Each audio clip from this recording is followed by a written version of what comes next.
Aussi les chantres qui sont fâchés avec le Burida. C'est quoi le problème? Je ne dirais pas que les chantres sont fâchés parce qu'en termes de statistiques, les auteurs pour lesquels nous avons envisagé cette perception dans les lieux de culte sont ravis. Lorsque nous faisons les statistiques des posts que nous publions sur Facebook, notamment, là, on peut avoir des données vraiment chiffrées. Le nombre d'appréciations est 1000 fois plus élevé que le nombre de réprobations. Sur 1000 approbations, il y a peut-être 5 ou 6 réprobations. Donc, aujourd'hui, le principe est simple. Déjà, le Burida ne vise pas spécifiquement la satisfaction des chantres. Parce que la loi n'employant pas le mot chantre, dans notre communication, nous ne nous aventurons pas à employer ce terme-là qui, dans le cadre chrétien, peut faire l'objet de polémiques. Parce que dans l'esprit des chrétiens, sur le fondement de la Bible, un chantre n'a pas vocation à être rémunéré. Alors que paradoxalement, des dizaines de chantres sont membres du Burida. Mais ça, je laisse ce débat. Pour dire que tout utilisateur d'œuvres de l'esprit doit payer. Les lieux de culte diffusent de manière vivante ou par des supports enregistrés des œuvres de l'esprit. Nul n'étant au-dessus de la loi, les lieux de culte doivent se plier au respect de la loi, surtout que les responsables des lieux de culte ne peuvent pas se rendre complices de la commission d'infraction dans leur temple, dans leur synagogue, dans leur mosquée, dans leurs églises. Ok, le Burida, est-ce que le Burida a rencontré les hommes de Dieu et les chantres pour leur expliquer tout ça, notamment la démarche? Le processus est en cours. Je vois où vous voulez arriver. C'est que dans la démarche de sensibilisation que suivait le Burida, un document du Burida a fuité. Ce qui a créé de l'émoi, de la panique, comme si le Burida était sur le point de prendre des responsables religieux à la gorge. Un document, excusez-moi. Il y avait quoi dans le document? Je parle de ce fameux document qui est à l'écran, où on parle du tarif des redevances, des droits d'auteur, des droits voisins. Vous voyez, c'était un document, je dirais, purement stratégique en interne. Vous voyez que la première partie du document représente la tarification normale. Quand vous voyez 65 francs jour pour certains événements ou 130 000 francs jour, 65 000 francs. 65 000 francs par jour pour certains événements. En bas, vous voyez 130 000 francs jour et autres. C'était déjà d'expliquer aux responsables religieux que si le Burida voulait vous traiter comme des utilisateurs normaux, on vous appliquerait cette tarification. Aujourd'hui, je prends un exemple. Un lieu de culte organise dans le mois 30 mariages. Au Burida, nous facturons à Abidjan le mariage au cours duquel on joue de la musique à 30 000 francs. À 30 000 francs. Donc, 30 mariages fois 30 000, ça fait 900 000 si mes calculs sont bons. Ouais. Alors que nous leur proposons, pour un lieu de culte qui a entre 1 et 50 fidèles, de payer seulement 10 000 francs en organisant toutes les cérémonies qu'il veut et en jouant toute la musique qu'il veut. Je pense 10 000 francs le mois. 10 000 francs le mois. C'est-à-dire, au lieu de payer 900 000, vous payez 10 000 francs. Au lieu, par exemple, d'avoir à payer 65 000 francs pour une caravane, vous payez 10 000 francs. Je pense que c'est un défaut de compréhension ou défaut d'information et le vent de panique qui a soufflé avant que le Burida ne soit allé vers eux, parce que nous avons déjà pris notre bâton de pèlerin pour rencontrer les différents responsables religieux pour leur dire que le but du Burida n'est pas de profaner quoi que ce soit. Le but du Burida n'est pas de procéder à la fermeture d'une église, mais d'inviter les utilisateurs d'œuvres de l'esprit à rémunérer les titulaires de droits dont les œuvres font l'objet d'exploitation. Mais Serge, et si c'est l'artiste déclaré, l'artiste en question qui est déclaré au Burida, est-ce qu'il lui-même et le groupe musical interprète sa propre chanson? Il doit payer aussi? Tout à fait. C'est très simple. Je prends le président qui est aussi membre du Burida. Je ne sais pas si les papas le savent. Donc, ils le savent. Okay. Ils savent qu'il prend beaucoup d'argent. OK. Donc, quand le président, en tant qu'auteur ou compositeur, adhère au Burida, il confie au Burida le pouvoir de gérer ses droits, quand bien même ce serait lui-même l'exploitant. Donc, quand le président interprète sa propre chanson, le Burida en doit devenir percevoir les droits d'auteur dont il a confié la gestion au Burida. Et quand c'est en live, notamment dans certains lieux de culte, en live, la rémunération qui est faite est destinée à l'interprète. Si une chanson du président est interprétée dans un lieu de culte, l'auteur ou le compositeur ne sont pas forcément présents. Oui. Ne sont pas forcément présents. Donc la rémunération qui est versée à l'interprète ne concerne que l'interprétation. Nous venons percevoir les droits d'auteur. Donc, si je comprends bien, quand il chante en live, oui. Il chante en live un morceau qui appartient à un artiste qui est déclaré au Burida, il paye. Tout à fait. Il doit payer. Il doit payer. Il doit payer. Par contre, quand c'est un CD qui est joué à l'occasion de divers événements, vous voyez sur le CD, il y a au moins une dizaine de titulaires de droits. L'auteur, le compositeur, l'arrangeur, parfois l'éditeur, les interprètes, voix ou instrumentistes et le producteur. Donc, cette dizaine de titulaires de droits a vocation à percevoir quelque chose sur chaque son, sur chaque musique qui est diffusée. Et là, le Burida intervient aussi parce que, comme je l'ai dit, au moment où on met le CD, tous ces titulaires-là ne sont pas là pour percevoir la rémunération. Et je précise, quand vous achetez un CD, vous n'avez qu'un droit d'usage privé sur le CD. L'achat d'un CD ne vous donne aucun droit de propriété intellectuelle sur le CD. Je pense que vous le savez déjà. D'accord. Et c'est pareil pour une chorale. Je veux dire, si une chorale interprète elle-même sa propre chanson, elle doit reverser. Là, on prend le cas d'une chorale qui est membre du Burida. Dans l'absolu, si une chorale écrit ses propres paroles, compose sa propre musique, et que ni les paroles, ni la musique ne sont enregistrées ni au Burida, ni dans aucune société d'auteur, le Burida n'a rien à y faire. Par contre, et là, ça va vous faire sourire, c'est que si ces paroles sont tirées de la Bible, je parle de la Bible, bien de n'importe quel livre saint, en Côte d'Ivoire, ici, nous sommes dans ce qu'on appelle un domaine public payant. Les auteurs de la Bible étant décédés depuis belle lurette, en Côte d'Ivoire, donc les auteurs des livres saints étant décédés depuis belle lurette, en Côte d'Ivoire, lorsque l'œuvre en question n'est plus protégée au titre du droit d'auteur, la gestion de l'œuvre appartient au Burida pour le compte de l'État. Donc, si vous prenez les paroles d'un livre saint pour les mettre en chanson, quand bien même ces paroles ne soient pas déclarées au Burida, le Burida interviendra pour vous dire... Bon, donc vous prenez les droits du Christ. Pas les droits du Christ. J'ai dit tout à l'heure que nous n'employons pas le mot chantre. Moi, mon document, ma boussole, ce n'est pas la Bible, ce n'est pas le Coran, ce n'est pas la Torah, c'est la loi sur le droit d'auteur et les droits voisins. Un texte, pour moi, est un texte. Un utilisateur, pour moi, est un utilisateur, qu'il s'agisse d'une mosquée, d'une synagogue, d'une mairie, d'une église. Donc, je ne m'engage pas, nous ne nous engageons pas dans des débats bibliques. Par contre, nous insistons sur le fait que la loi, c'est la loi et nul n'est au-dessus de la loi. Dans ce cas... Karina, tu vas aller... Ozone, tu permets? Ouais, vas-y. Moi, ce qu'en fait, je n'ai pas trop compris. Il a dit tout à l'heure que si les chantres à l'église, le groupe de chantres à l'église écrit eux-mêmes leurs morceaux, qui n'est pas déclaré au Burida, là, il n'y a pas de problème. Mais souvent, on écrit des morceaux avec des versets de la Bible. Là, je crois que vous êtes en train de dire que s'il y a des versets bibliques dans un morceau, on doit payer des droits. Je n'ai pas dit.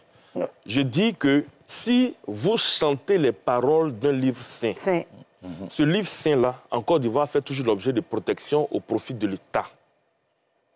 Mais si vous procédez à une adaptation, c'est-à-dire que vous prenez la parole d'origine, vous la modifiez, c'est-à-dire que vous gardez juste le thème et que vous employez vos propres mots, il n'y a aucun souci, à condition que ni le texte, ni la composition musicale, ni la musique d'accompagnement ne soient déclarées ni au Burida, ni dans aucune société. Ozone, tu veux réagir? Par contre, si vous êtes... Dans ce cas-là, je parle de l'expression en live. Mais si vous faites un enregistrement et que vous n'êtes pas déclaré au Burida, la gestion des droits qui ressortent de l'enregistrement fait l'objet d'une gestion collective obligatoire par le Burida. Live, vous pouvez le faire si le texte ou la parole n'est pas déclaré au Burida. Mais si c'est un enregistrement, dès lors qu'il s'agit de l'enregistrement, les droits voisins font l'objet d'une gestion collective obligatoire par le Burida. Donc, que vous soyez membre ou pas, on perçoit vos droits et on vous invite à adhérer pour que vous puissiez en bénéficier. Dans ce cas, Jérémy a peut-être raison quand il dit que le Burida s'attaque à l'église du Seigneur. Puisque lui, il prend la parole, quelqu'un qui prend la parole de la Bible, on doit quand même le facturer. Mais est-ce que cet argent perçu n'est pas reversé après aux hommes de Dieu, ou aux églises ou aux mosquées? Cet argent perçu dans le processus de la gestion collective est reversé aux titulaires de droit. Libre. C'est pas au Seigneur que vous allez, c'est pas à Jésus-Christ que vous allez reverser cet argent. Vous parlez du texte de la Bible. Quelqu'un qui prend dans la Bible. Ah, ok. Non, dans ce cas, il est destiné à la promotion de la culture. C'est-à-dire que puisque pour nous, le droit d'auteur, c'est le droit d'auteur, et là, les auteurs n'existent plus, et que la durée de protection prévue par la loi a expiré, parce qu'en Côte d'Ivoire, lorsque vous créez une œuvre, l'œuvre est protégée toute votre vie et 70 ans après votre départ vers le créateur. Donc là, après cette période-là, la protection ayant expiré, les œuvres sont protégées au profit de l'État. Il n'y a donc plus de titulaires de droit en termes de gestion collective. Ah non, mais nous qui prions Dieu toujours, on va venir déclarer les œuvres du Seigneur, il y a des sous à se faire là. Non, mais comment ça? Déjà, on a compris un peu l'émotion qui s'est emparée d'un certain nombre de personnes sur Internet, mais dans la pratique, moi je n'aime pas la question qui dit oui, mais est-ce qu'il y a un pays africain ou un pays du monde qui le fait? Ce n'est pas ça la question. Quand même, je peux vous donner une centaine de pays qui perçoivent les droits dans les églises. Quand vous allez, que ce soit dans certains pays de la sous-région ou en Europe, on voit l'utilisateur, l'agent de la SACEM ou du BBDA passe, il entend de la musique sans savoir quelle est la nature ou l'objet de l'utilisateur. Il rentre, monsieur, vous diffusez de la musique, payez. C'est ça le principe. C'est pourquoi on invite les hommes de Dieu qui déjà payent. Parce que quand ils organisent des concerts, ils payent. Quand ils organisent des mariages, ils payent. Des baptêmes, ils payent, des croisades, ils payent. Je pense que c'est juste pour eux le fait de penser que nous sommes en train d'entacher la sacralité des lieux de culte, mais ce n'est pas le vrai débat, parce que la dernière fois, j'étais à Yopougon lors d'une émission, et puis il y a eu des coupures de courant intempestives dans le lieu de culte en question. Est-ce que la compagnie d'électricité est en train de violer la sacralité du lieu de culte en coupant l'électricité? Non. Quand un prestataire adresse sa facture au lieu de culte, quand la compagnie d'électricité, la compagnie d'eau, la compagnie de gaz vous adresse une facture, est-ce qu'on viole la sacralité? Moi, il y a un truc que je ne comprends pas. Le mot chantre, ça n'existe pas dans vos catalogues, n'est-ce pas? Non, et nous nous gardons d'employer un tel vocable parce qu'il peut prêter à confusion dans l'esprit de ceux qui l'emploient sur la base de la Bible. Que vous soyez chantre ou non chantre, en plus, quand vous voyez, je prends n'importe quel chant, le pasteur Adjé chante de l'Éternel, qui soutient totalement le Burida dans sa démarche. Le pasteur Adjé, lorsqu'il enregistre son album, est accompagné de personnes qui ne sont pas forcément chrétiennes. Il est l'interprète principal, mais l'arrangeur peut être Totorino le samouraï, ça peut être même le président. Le producteur peut être quelqu'un d'animiste ou de totalement profane. Donc limiter la problématique ou la question à celle des chantres, pour moi, ce serait être assez réducteur. C'est clair qu'en termes de répartition, vont se tailler la part du lion les chanteurs musulmans, chrétiens, bouddhistes, mais nous ne visons pas spécifiquement les chants, nous visons les personnes qui sont titulaires de droits sur les œuvres exploitées dans les lieux de culte. D'accord. Est-ce que le Burida a toujours encaissé les églises ou alors c'est une nouvelle innovation? C'est une nouvelle initiative. La loi sur le droit d'auteur, la première loi date de 1978. C'est-à-dire qu'on aurait même pu commencer en 1978. Et puis moi, aujourd'hui, je pense même que si des artistes venaient au Burida pour nous dire « Oui, mais vous avez mal fait votre travail parce que vous nous avez fait perdre de 78 à maintenant 46 ans de droit », je dirais « Oui, c'est vrai ». Mais la loi date de 78 alors que le Burida a été créé en 81. Merci. Je vois que vous êtes très bien informé, Monsieur le Premier ministre. Mais avant le Burida, il y avait la SACEM et après le BADA. Oui. Donc, la loi était en vigueur, il y avait des sociétés qui géraient les droits d'auteur sur le territoire avant que le Burida ne naisse. D'accord. Karen Astai. Concernant les répartitions des droits d'auteur, est-ce que tous les artistes qui sont déclarés au Burida perçoivent forcément de l'argent? Non. Il n'y a pas de base? Non, non, j'ai expliqué le principe. Vous voyez, aujourd'hui, si, je ne dis pas si, lorsque le Kokan aura payé les 280 millions, si je vous dis, pour vous, quelle est la chanson qui a été la plus jouée pendant la CAN, vous me direz? Coup du matou. Bien. Donc, en termes de classement, Tamsi et ses amis devraient avoir la plus grande proportion des 280 millions. Parce que, heureusement, que nous avons eu la présence d'esprit de solliciter la société GMC de M. Traoré Salif, qui a mis à notre disposition des boîtiers qui permettent la réalisation automatique des programmes. Ce sont des boîtiers qui fonctionnent un peu comme le système Shazam. Nous posons des balises dans un endroit et quand la musique enregistrée est diffusée, automatiquement, les œuvres sont identifiées. Et quand nous récupérons les informations de ces boîtiers, nous pouvons faire une répartition aux petits oignons, c'est-à-dire que nous savons que, par exemple, l'hymne de la CAN a été diffusé pendant 2 minutes ici, coup du matou, temps, la chanson Yodé Siro Yabomé l'éléphant à tel endroit, la chanson avec le président. Voilà, donc voici un peu comment les choses fonctionnent. Si votre œuvre est diffusée, vous percevez des droits. Si ce n'est pas le cas, vous n'avez pas de droits. Karina?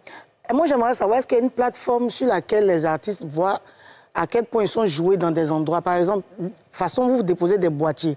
Est-ce que les artistes concernés ont des plateformes où ils suivent aussi l'évolution? Ou bien les écoutent et tout Non, à ce jour, non, mais c'est prévu parce que cette année, nous avons prévu mettre à disposition régulièrement des tops par région, par genres musicaux, pour que lorsque les répartitions se feront, il n'y ait pas forcément de débat. Aujourd'hui, heureusement que les radios, les télévisions fournissent des playlists qui nous permettent de donner ces informations. Mais quand nous faisons les répartitions, il y a des documents que nous mettons à leur disposition pour dire que si vous avez eu 500 000, les 500 000 proviennent de tel endroit, tel concert, tel événement.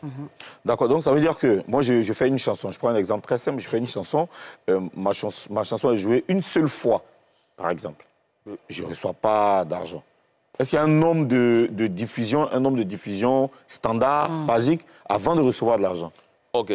Si votre chanson est jouée une fois dans notre système, puisque aujourd'hui, la répartition est faite de façon automatisée. Nous avons investi une centaine de millions dans la réalisation d'une application, d'un logiciel, d'un ERP qui nous permet de faire la répartition de façon automatisée. Par le passé, c'était le cas, mais avec un logiciel dont nous n'étions pas propriétaires. C'était l'Organisation mondiale qui nous avait proposé un logiciel, mais là, c'est un logiciel totalement propriétaire. Donc, si vous avez votre chanson jouée une fois, par exemple, par une radio, il faut d'abord que la radio paye. OK. Si la radio ne paye pas, ne parle même pas de répartition. Par contre, si la radio paye, par exemple, je prends un exemple. Mais la radio est censée payer. Oui. Non, ici, on est totalement d'accord. C'est comme le Kokan qui est censé payer. Entre le fait d'être... Et qui va payer. Et qui va payer.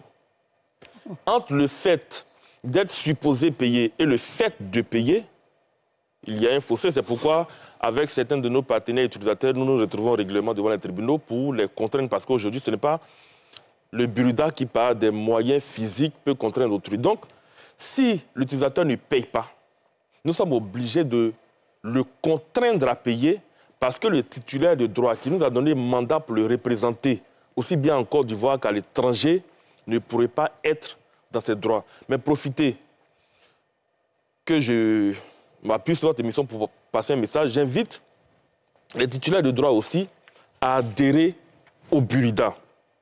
Parce que je pense que le début du professionnalisme dans une carrière musicale, audiovisuelle, littéraire, c'est d'adhérer à la société de gestion collective qui gère nos droits pour bénéficier de formations, de suivi, d'encadrement juridique, d'assurance maladie et aussi de répartition. Nous ne pouvons pas répartir des sommes si, 1, vous n'êtes pas membre du Burida et si, 2, vous ne déclarez pas régulièrement vos sons. on a eu quelques, pour employer un mot à la mode, quelques clashs avec des titulaires de droit qui disent oui, on a fait telle répartition, le Burkina m'a donné tel montant. Mais après les échanges, on se rend compte qu'il y a un groupe musical, ce groupe que je ne citerai pas, qui avait omis de déclarer une vingtaine de chansons. VDA? J'ai dit que je ne... Non, le ministre à côté. Ok, d'accord, il dit qu'il... Ah, c'est une suggestion qu'il fait. Non, c'est pas une suggestion, il a... Donc on y va, Si le ministre est dans le secret des dieux, je ne le contredis pas, mais je n'ai donné le nom d'aucun groupe. Mais je dis, quand vous omettez de déclarer une vingtaine de chansons, je vois la gouverneure de Gbérès qui me regarde avec des yeux perçants. J'espère que ce n'est pas son cas et que toutes ces œuvres sont déclarées au Burkina. Je suis déclaré au Burkina. Alors, ok. Serge Patou. Oui. Okay. Voilà, en tout cas, merci vraiment d'avoir accepté notre invitation. J'espère que tes explications ont permis aux uns aux autres de comprendre, n'est-ce pas, la démarche.